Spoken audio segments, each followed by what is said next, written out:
يحيى بدرس الانجليزي اليوم في كلمة ست. شو على ست داون قصدك؟ حط لي اياها بجملة مفيدة. ست الحبايب يا حبيبي يا غشيم. يحيى في بيت شعر لحب الأوطان اللي اياه. قصدك بيت شعر؟ عن جد في بيت؟ بس انا ادور على بيت الاجار بتعرف. يا غشيم. حبيب يحيى بسؤال ضمن التاريخ، ماذا قال يونس قيصر عندما طعن في الخنجر؟ عندما طعن بالخنجر شو قال؟ اي يا نور. برجع اي.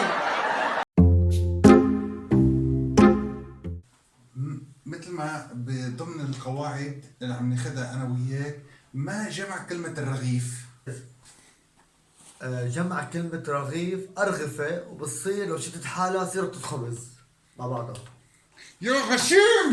طيب ما جمع أرغفة، خبز.